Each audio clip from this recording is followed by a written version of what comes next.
por esa presentación. Pues creo que está un poco más de lo que es la realidad, pero bueno, los amigos hacen eso. Queridos hermanos, yo sé que ustedes son hombres y mujeres de oración.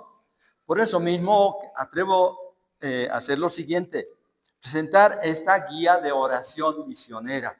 Aquí están los nombres, el número de contacto, también la imagen de cada obrero del Señor y misionero. O sea, me estoy refiriendo a obreros nacionales y extranjeros que trabajan en nuestro país y aún encomendados desde nuestro país en otros lugares del mundo.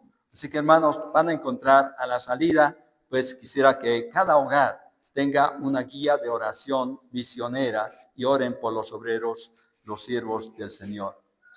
Algo más, esta noche me toca compartir el tema de la ira. Y saben que hay un excelente libro, prácticamente único que conozco, que trata todo sobre la ira. ¿Qué dice? Cómo tratar la ira sabiamente. Y es un curso Emmaus. Así que lo pueden obtener en cualquier parte, no digo del mundo, pero de Bolivia, porque hay varios hermanos en diferentes lugares que promocionan, distribuyen Emmaus. Que Dios los bendiga, hermanos. Ahora sí, quisiera que esta noche abordemos este tema de la ira, de la ira.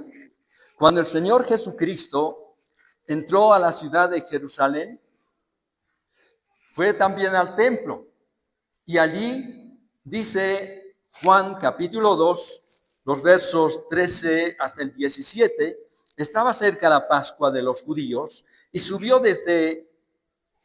Jesús a Jerusalén y halló en el templo a los que vendían bueyes, ovejas y palomas y a los cambistas allí sentados. Y haciendo un azote de cuerdas, echó fuera del templo a todos, y las ovejas y los bueyes, y esparció las monedas de los cambistas, y volcó las mesas, y dijo a los que vendían palomas: quitad de aquí esto, y no hagáis de la casa de mi padre casa de mercado.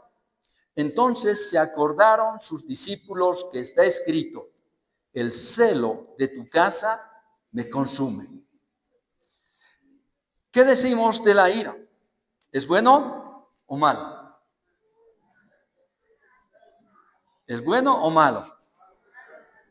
Es malo. El Señor Jesús se enojó. ¿Es malo? Bueno, la congregación está dividida. Hermanos, la ira en realidad no es ni bueno ni malo. No es ni bueno ni malo. La ira no es buena ni mala. ¿Saben de qué depende? En realidad, de la condición espiritual de la persona. ¿Cómo va a responder a una circunstancia, a una situación? Por otra parte, la ira puede glorificar a Dios. Entonces es una ira justa, como la del Señor Jesús. Acabamos de leer, ¿verdad? En Juan capítulo 2. El Señor se enojó, se indignó, porque la casa de oración la habían convertido en otro evangelio, dice, en casa, en cueva de ladrones. El Señor se enojó y de esta manera glorificó a Dios, porque era una ira justa la que el Señor estaba mostrando. Pero también la ira puede ser injusta, carnal, perversa, mala y pecaminosa. Cuando ofende a Dios y hace daño al prójimo. Entonces, ya tenemos las pautas y nos movemos, digamos, en este marco.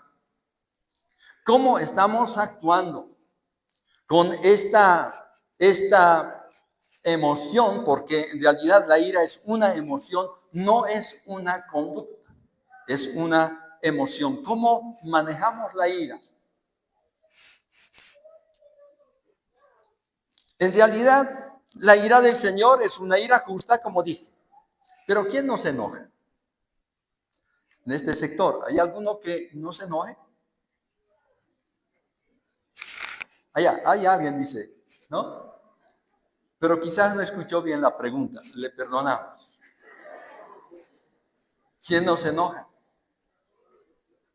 Todos, absolutamente todos. El pequeño, el bebé, el pequeñito, como el mayor, todos nos enojamos. A todos en algún momento nos da un arrebato de ira, ira. Y puede haber, incluso puede manifestarse la ira de una manera explosiva. Y esto es peligroso. Algunas personas sufren continuamente explosiones de ira. Y estas explosiones pueden dejar corazones heridos, lastimados y sembrar dolor y desánimo en muchas personas. Quizás te encuentras dominado por la ira con frecuencia y no sabes cómo lidiar. Otra vez, el curso de Maus, cómo tratar la ira sabiamente, con sabiduría. ¿Cómo debe actuar el creyente, queridos hermanos, para confrontar la tormenta de la ira? 4 cosas que quisiera esta noche compartir con ustedes. En primer lugar, necesita reconocer cómo se origina la ira.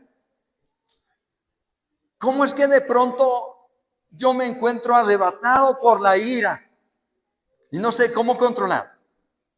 Bueno, puede sufrirse la ira quizás por alguna pérdida. Cuando perdemos algo, una de las emociones que resaltan rápidamente justamente es la ira. Y hay personas que dicen, estoy enojado. ¿Por qué? Se me perdió y no lo encuentro. O sufrí una pérdida. O alguien me robó, etcétera, etcétera. ¿Saben qué? Cuando Sansón, ¿no es cierto que se casó con una filistea? Y entonces, él cuando volvió a casa, donde estaba su esposa, encontró que su padre, el padre de su mujer, lo había dado a otra persona. ¿Qué hizo Sansón? Se llenó de ira. Cazó 300 zorras, ató sus colas y encendió fuego y quemó los sembradíos de los filisteos. ¿Por qué? Motivado, impulsado por la pérdida. Por otra parte, puede ser por recibir una amenaza. ¿Cuántas veces recibimos una amenaza y nos enojamos? Sí. Con razón el apóstol Pablo dice a los padres, padres, no provoquéis a ira a vuestros hijos. Una disciplina mal hecha o injusta puede no corregir al niño, al hijo, sino provocarle a ira. ¿Por qué? Porque es una especie de amenaza contra su personalidad. Encontramos en el libro de Nehemías, capítulo 5. Ahora, en Nehemías, capítulo 5, encontramos una historia interesante del capítulo 5 de Nehemías. Resulta que Nehemías, si ustedes lo recuerdan, era un hombre que se había propuesto reconstruir la ciudad de Jerusalén.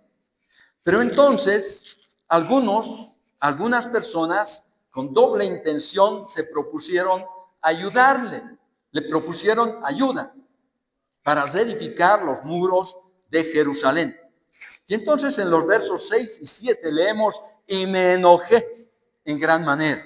Nehemías, un siervo de Dios que estaba reedificando Jerusalén, dice, me enojé en gran manera cuando oí su clamor y estas palabras. Entonces lo medité y reprendí a los nobles y a los oficiales y les dije, ¿exigís interés cada uno de vuestros hermanos? y convoqué contra ellos una gran asamblea, de modo que la conclusión o la resolución de esa asamblea fue anular toda usura. No debían cobrar intereses a sus hermanos. Vemos ahí que Nehemías se sintió amenazado. Esto es, amenazado. Bueno, continuamos. En esta porción es como encontramos a Nehemías amenazado. También puede sufrir, o más bien la ira puede surgir por sufrir una frustración. Una frustración. ¿Recuerdan la historia de los magos? No eran los reyes magos, como dicen algunos. La Biblia dice que eran magos, nada más. Esos magos llegaron a Jerusalén, donde era la capital, por supuesto, de Israel, y pues se entrevistaron con el rey Herodes y le preguntaron dónde había nacido el rey de Israel. ¿Qué hizo Herodes? Bueno, les dijo, ¿y cómo es que saben todo eso? Bueno, hemos visto su estrella y nos ha guiado hasta aquí, así que queremos verlo y adorarlo. Muy bien, dice entonces, búsquenle. ¿Qué dice? Llamó él a los entendidos en las escrituras. Entonces los escribas les respondieron y le dijeron, ¿sabes qué? La profecía dice, y tú, Belén Efrata, de ti saldrá, ¿o no? La profecía señalaba el lugar, la ciudad. Entonces los magos se fueron allí y Herodes les pidió, les dijo que una vez que lo hallen, al niño que había nacido, al rey que había nacido, que le hagan saber, para que él también vaya y le adore. Apenas que se fueron los magos, bueno, los magos no volvieron a Jerusalén, porque por revelación fueron instruidos de tomar otro camino de retorno a su lugar de origen. Entonces, indignado, Herodes, ¿qué hizo? Ordenó matar a todos los niños menores de 2 años. La ira. Esta es una ira injusta, mala, perversa, que hizo daño. ¿A cuántos niños? Qué cosa más trágica, ¿no? Niños, madres huyendo con sus niños, arrebatadas sus niños, muertos ante su vista. Qué tremenda maldad. Y ahí está. La ira puede surgir también por una frustración. Pues se sintió frustrado Herodes. No es que quería adorar al niño. Él se sentía también amenazado por la noticia de que había nacido el rey de Israel. Además, puede ser por experimentar un rechazo. La ira puede surgir también cuando una persona experimenta un rechazo. En Génesis capítulo 4 tenemos el relato de los dos hijos de Adán y Eva, Caín y Abel. Ambos ofrecen algo a Dios. Abel trae de lo mejor de su rebaño. Tiene que degollar el animalito, derramar sangre, porque había una institución. Sin derramamiento de sangre no hay remisión de pecados. Pero su hermano Caín trajo de lo mejor de los frutos del campo y lo ofreció a Dios. ¿Qué hizo Dios? Sencillamente no lo aceptó. ¿Por qué? Porque no puede el ser humano acercarse a Dios manchado de pecados. Tiene que haber muerte, se tiene que cumplir su justicia. El alma que pecare, esa morirá. Entonces, Caín, aunque sin duda sabía porque sus padres les enseñaron que desde su caída, el ser humano tenía que acercarse o mantener comunión con Dios a través de sacrificio, a través de derramamiento de sangre. ¿Qué pasó con Caín? Cuando Dios rechazó la ofrenda de Caín, él se enojó, se llenó de ira. Es más, mató a su hermano. ¿Cuántas veces en un sentido nosotros matamos, herimos a nuestros hermanos por un arrebato de ira, porque nos hemos sentido quizás rechazados? En Proverbios capítulo 22, verso 24, nos habla del hombre de enojos. Dice, no te acompañes con él, porque puede influir en tu vida. El hombre de enojos. La persona iracunda puede predisponerte a la ira, pero con la influencia paciente y dulce del Señor Jesucristo, puedes vencer a la ira. Un creyente lleno de Cristo y con el poder del Espíritu Santo difícilmente será provocado a la ira. Hudson Taylor, misionero en la China, una vez enseñando a su discípulo, golpeó el vaso que tenía agua, ¿no? Golpeó el vaso. Y le pregunta al discípulo, ¿qué pasó? Le dijo, ¿qué salió del vaso?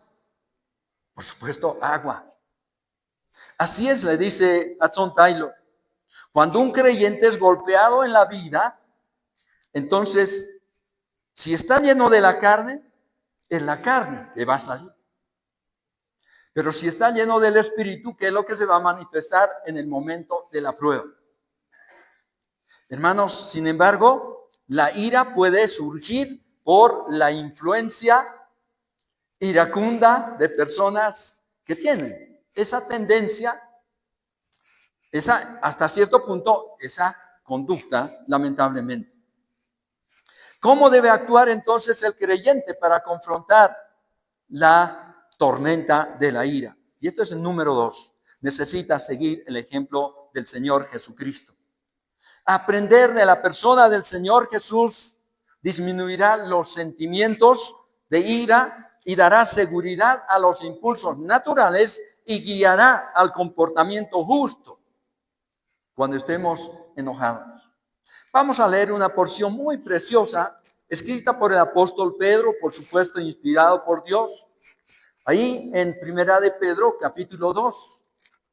En la primera epístola de Pedro, capítulo 2 y verso 21.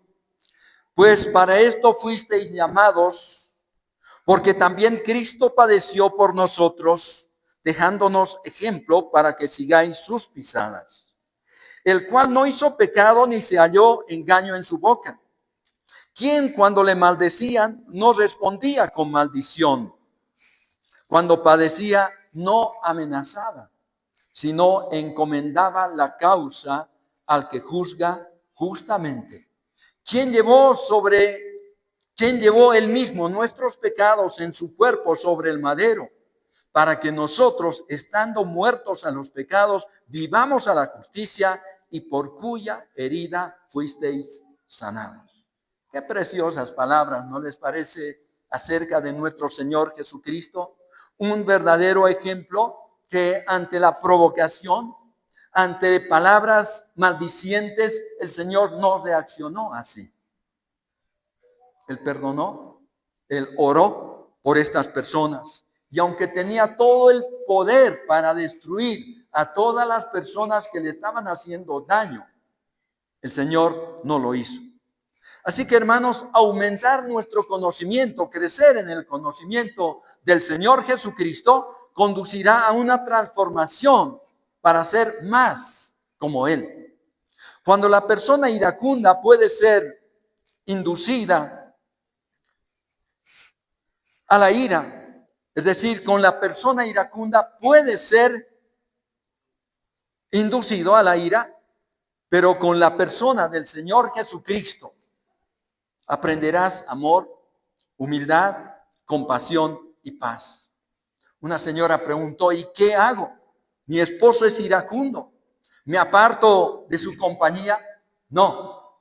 La respuesta es, no lo hagas. Acércate, aprende del Señor Jesús y Él te ayudará a poder superar la ira. Por otra parte, siguiendo el proceso del crecimiento. Vamos a Segunda de Pedro, capítulo 3. Segunda epístola de Pedro, capítulo 3, versículo 18. Dice, antes bien, creced en la gracia y el conocimiento de nuestro Señor y Salvador Jesucristo. Creced en la gracia y el conocimiento del Señor Jesucristo. Es muy interesante que el hermano William MacDonald hace referencia a esta porción y dice lo siguiente: pues tenemos que crecer en la gracia, es decir, como demostración práctica del fruto del Espíritu Santo. Si leemos Gálatas capítulo 5, versos 22 y 23, y esto lo sabemos todos de memoria, ¿qué dice? Mas el fruto del Espíritu es amor, gozo, paz, paciencia, benignidad, bondad, mansedumbre, templanza, fe. ¿Ante cuáles cosas dice? No hay ley. Así que, hermanos, aquí se manifiesta la gracia de Dios, la gracia de Cristo. Y respecto al Señor Jesucristo, dice Juan, dice, aquel verbo se hizo carne y habitó entre nosotros lleno de gracia y de verdad. El Señor Jesucristo nos enseña, nos transmite, influye en nosotros su gracia, y entonces sí podemos superar la ira, crecer en el Señor Jesucristo, en la gracia. Pero también dice Pedro, y en el conocimiento. ¿Cuánto más le conocemos al Señor en comparación al año pasado? ¿Hemos crecido más en Él? ¿Nos asemejamos más a Él? Hermanos, esta es una pregunta que requiere una respuesta de cada uno de nosotros a Dios. ¿Nos parecemos más a nuestro Señor y Salvador? En el conocimiento del Señor, esto es a través del estudio paciente y creciente de la palabra de Dios y sujeción a ella. Además, admitiendo el control soberano de Dios en nuestra vida. ¿Saben? Hay circunstancias que pueden golpearnos fuerte y provocarnos a la ira. Una pérdida, por ejemplo. Pero ¿saben, hermanos? Esto puede ser de tremenda ayuda, admitir el control soberano de Dios. Nuestra vida, ¿en manos de quién está? No está en manos del destino, como algunos piensan. Habrá sido mi destino, dicen algunos. No, Señor. Estamos en las manos de Dios y lo que acontezca en nuestras vidas está bajo su autoridad, está bajo su control, está bajo su amor infinito. Entonces confiemos en Él. Quizás deberíamos decirle, Señor, permitiste que sucediera por alguna razón.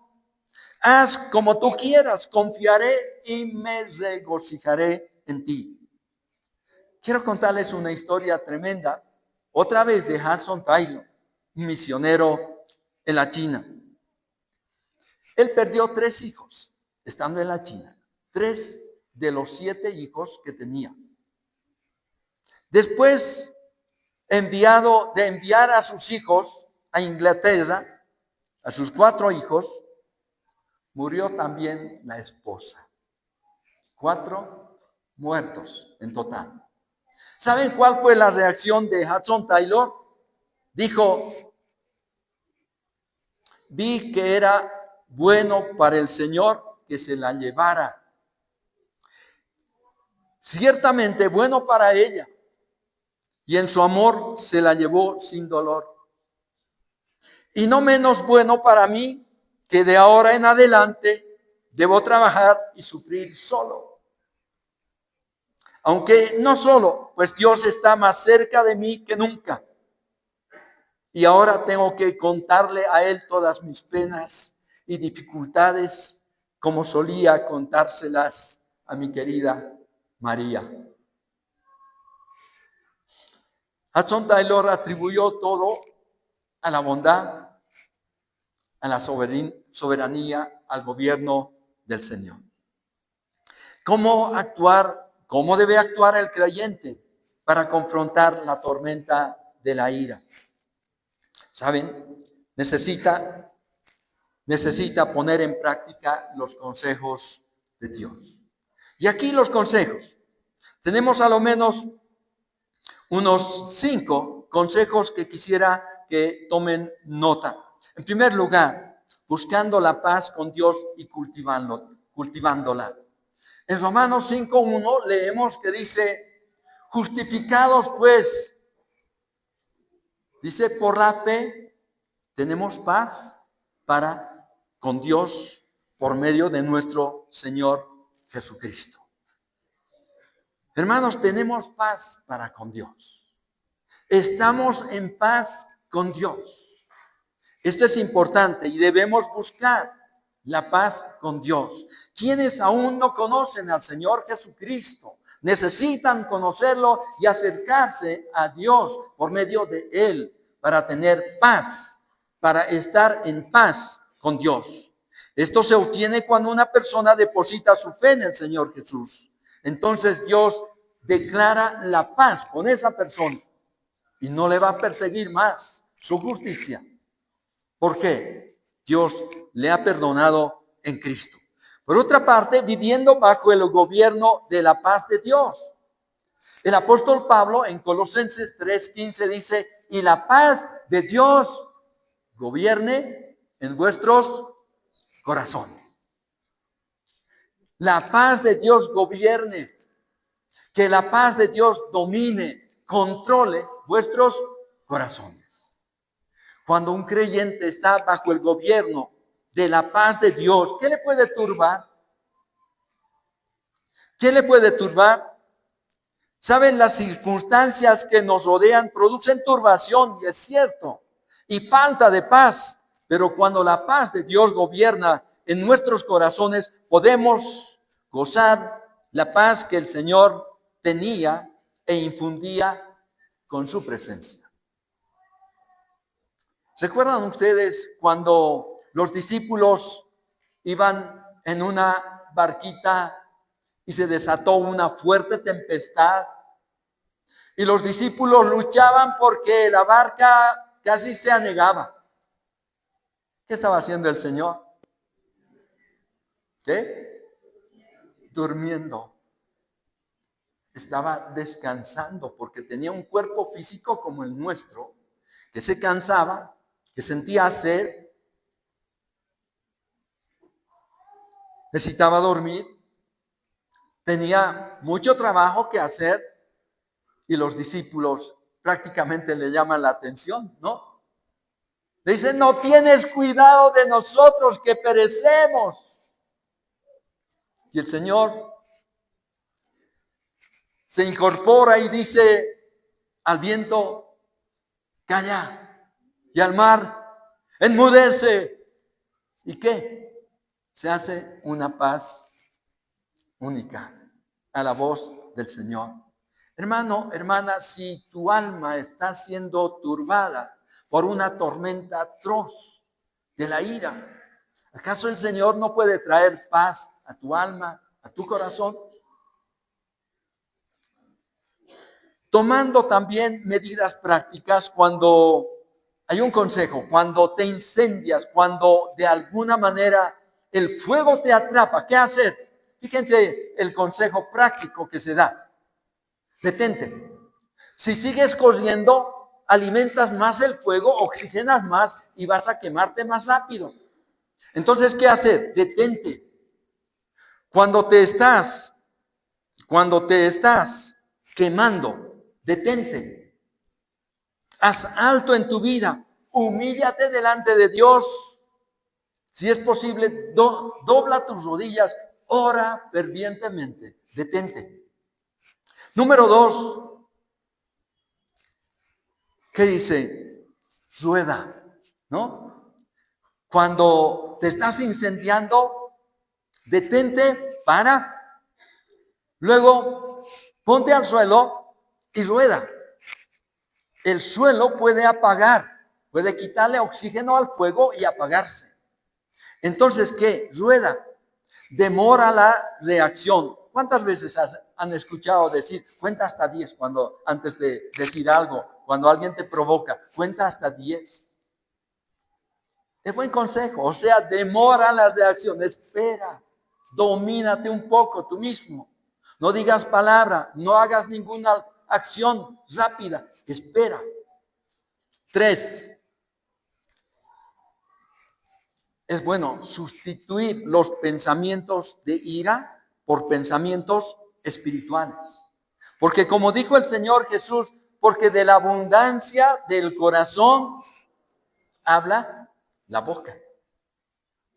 Y entonces si tu corazón está lleno de maldad, de pecado, provocado por la ira, ¿qué va a pasar? Se va a destapar y salir la maldad, la inmundicia.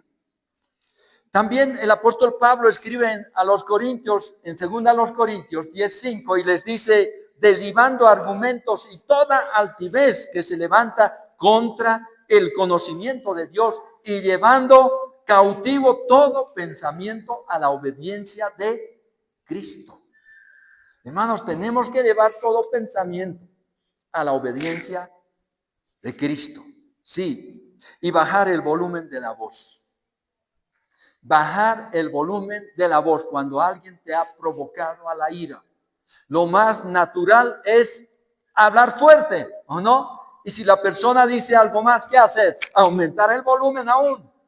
Pero no, eso es perverso, eso es malo. Puedes quemarte finalmente. Entonces, ¿qué hacer? ¿Qué dice el sabio Salomón en Proverbios 15:1? La blanda respuesta quita el furor, mas la palabra áspera hace subir el furor. Dice, la blanda respuesta quita la ira, mas la palabra áspera hace subir el furor. Es como darle más oxígeno, es como poner más gasolina al fuego.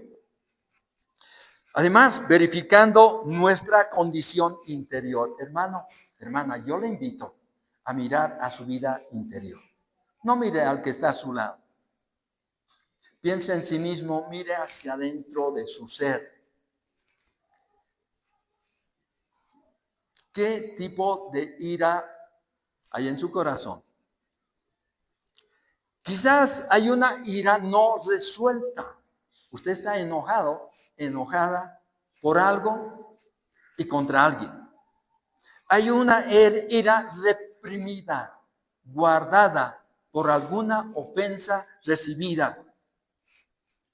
Tal vez un pasado de violencia, como escuchamos anoche, quizás un pasado de traumas, maltrato, que predisponen, por supuesto, provocan a la ira y no ha podido reaccionar, quizás sintiéndose más pequeño o con menos fuerza de alguien que le estaba abusando, lastimando, estropeando, y entonces esa ira ha quedado así, reprimida. Hermano, hermana, ¿hay ese tipo de ira en su corazón? Tarde o temprano va a salir al exterior y puede explotar y hacer daño. Orgullo, quizás hay orgullo en su corazón. Indignación por ofensas recibidas contra sí. El Señor fue humilde, ¿no es cierto? Y Dios hizo, ¿saben? Dios hizo una criatura hermosa, lo máximo de la creación, pero un día se llenó de orgullo y quiso ser como Dios y sentarse al lado de Dios y se convirtió en Satanás. Hermanos, dice que Dios resiste a los soberbios y da gracia a los humildes. Muchas veces nos enojamos por causa del orgullo, la soberbia. El Señor era humilde y necesitamos aprender de Él. Número 3, necesidades insatisfechas como falta de amor. Hermano, ¿le ha faltado amor? Hermanita, ¿le ha faltado amor en su vida? Quizás en su niñez, en su adolescencia, en su juventud. ¿No ha recibido el abrazo amoroso de papá o de mamá? Siempre han sido reproches por aquí y por allá. Pues esas necesidades insatisfechas pueden estar habitando en el corazón y provocando, gestando la ira que un día va a explotar. Pero recuerde, hermano, hermana, el Señor nos ama entrañablemente. ¿Qué dice el apóstol Pablo?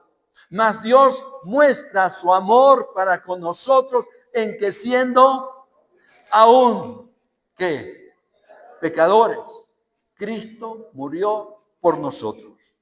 La más grande muestra de amor de Dios para con nosotros es la cruz.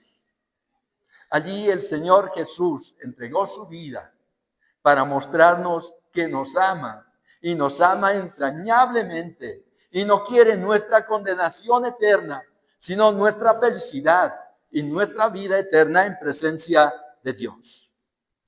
¿Cómo debe actuar el creyente para confrontar la tormenta de la ira? Y bueno, lo último, necesita liberar la ira con la guía de la palabra. Primero, haciendo frente al ofensor.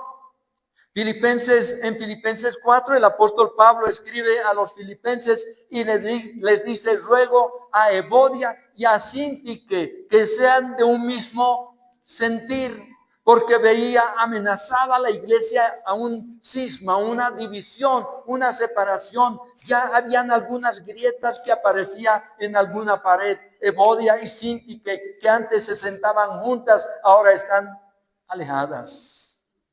Ruego a Evodia y a Síntique que sean de un mismo sentir.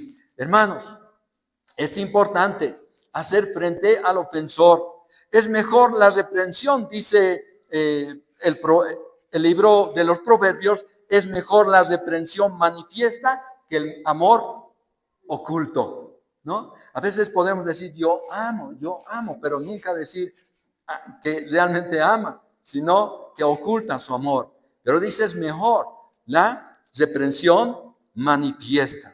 Es mejor la reprensión manifiesta.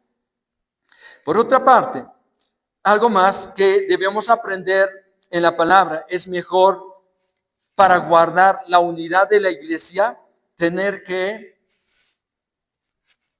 hablar con la persona que ha causado el problema en la congregación. Mateo 18 es una porción preciosa para estudiar, es todo un manual de tratamiento en casos donde hay desavenencias, donde hay ofensas dentro de la iglesia, dentro de la familia de Dios. Cuando surge un conflicto, se requiere confrontar el problema paso a paso.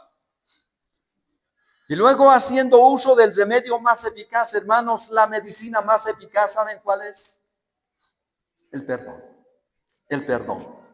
El perdón de Dios en Cristo nos capacita a perdonar.